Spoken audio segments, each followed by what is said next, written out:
সব তীর্থ বারবার, গঙ্গাসাগর একবার।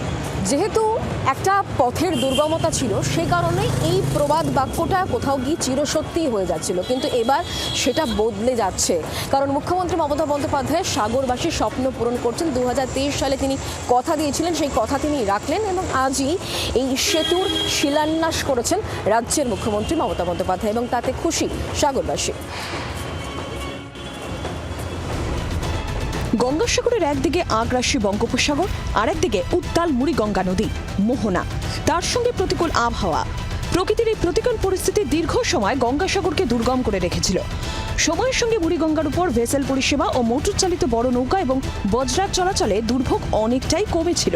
এবার আরও সুগম হলো সাগর যাত্রা। যোগাযোগ আরও সহজ করতে এবার গঙ্গাসাগর ও মূল ভূখণ্ডের মধ্যে শুরু হলো সেতু বন্ধনের কাজ। কাকদ্বীপের লট 8 ঘাট থেকে গঙ্গাসাগরের ভেসেল ঘাট পর্যন্ত মুড়িগঙ্গা নদীর উপর তৈরি হবে সেতু। কেন্দ্রের মুখাপেক্ষী না থেকে এবার একাকী নিজের উদ্যোগে রাজ্য সরকার গঙ্গাসাগরের উপর সেতু নির্মাণ করে প্রায় 4.75 কিলোমিটার দীর্ঘ এই গঙ্গাসাগর সেতুতে থাকবে 4 লেনের রাস্তা। নদীর ওপর 226 কোটি টাকা ব্যয় সেতু, অসংখ্য ছোট ছোট ব্রিজও করা হয়েছে। নদীর ওপর 226 কোটি টাকা ব্যয় সেতু, অসংখ্য ছোট ছোট ব্রিজও করা হয়েছে। আমার পেছনেই রয়েছে কাকদ্বীপ এবং তার উল্টো দিকে কচুবেড়িয়া, অর্থাৎ সাগর আইল্যান্ডের মধ্যে এই 4.75 কিলোমিটার দীর্ঘ এই সেতু তৈরির কাজ কিন্তু শুরু হচ্ছে। ইতিমধ্যেই টেন্ডার দিয়ে দেওয়া হয়েছে, লার্সেন অ্যান্ড টুব্রো কোম্পানিকে ইতিমধ্যেই সেই টেন্ডার দেওয়া হয়েছে এবং জমি অধিগ্রহণ পর্ব শুরু হয়েছে। যে সমস্ত জমি মালিকরা রয়েছেন তাদেরকে কিন্তু ইতিমধ্যেই তাদের অনেককেই কিন্তু চেক দিয়ে দেওয়া হয়েছে। প্রায় সব মিলিয়ে 2324 কোটি 30 লক্ষ টাকার প্রজেক্ট উদ্বোধন এবং শিলান্যাস করা হলো শুধু এই জেলার জন্য। রাস্তা, ব্রিজ, নিকাশি প্রকল্প, পানীয় জল, স্বাস্থ্য প্রকল্প, জেটি, বিদ্যুৎ, অঙ্গনওয়াড়ি কেন্দ্র। 1670 কোটি টাকা ব্যয়ে প্রস্তাবিত গঙ্গাসাগর সেতু কোথায় হবে জানেন? এই মুড়িগঙ্গা নদীর পরে ঠিক এই 4 নাম্বার যে পিলার রয়েছে, এই 4 নাম্বার পিলার থেকে সরাসরি প্রায় 4.75 কিলোমিটার দীর্ঘ হতে চলেছে এই গঙ্গাসাগর সেতু, যা অবশ্যই স্থাপত্যের দিক থেকে এশিয়ার অন্যতম যুগান্তকারী হবে বলে মনে করছেন যারা নির্মাণবিদ রয়েছেন তারা।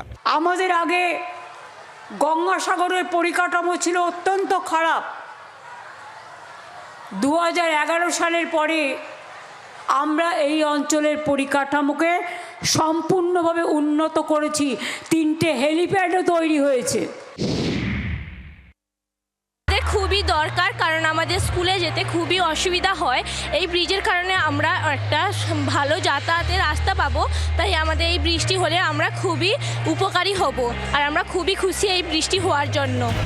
2011 সালে মুখ্যমন্ত্রী পদে শপথ নেওয়ার পর থেকেই গঙ্গাসাগরকে রাজ্যে পর্যটন মানচিত্রে আরও বড় করে তুলে ধরতে নানা উদ্যোগ নিতে শুরু করেছিলেন মমতা বন্দ্যোপাধ্যায়। তার দাবি, তীর্থস্থান হিসেবে কুম্ভ মেলার সমগোত্রীয় গঙ্গাসাগর। কেন্দ্রীয় সরকার গঙ্গাসাগর নিয়ে উদাসীন বলেও অভিযোগ করেছিলেন তিনি। আর দিন কয়েক পরেই শুরু গঙ্গাসাগর মেলা, আর তার কয়েক মাস পরেই বাংলায় নির্বাচন। তার আগে সাগরে সেতু বন্ধনে হিন্দু ভোট ব্যাংককে বাধার চেষ্টা। তাই 26-এর নির্বাচনের আগে বলা যেতে পারে গঙ্গাসাগর সেতুর শিলান্যাস অবশ্যই মুখ্যমন্ত্রীর মাস্টার স্ট্রোক। জি 24 ঘন্টার জন্য ক্যামেরায় জয়ন্তর সঙ্গে কমলাক্ষ ভট্টাচার্য, গঙ্গাসাগর। বাংলার আওয়াজ, বাঙালির আবেগ, জি 24 ঘন্টা।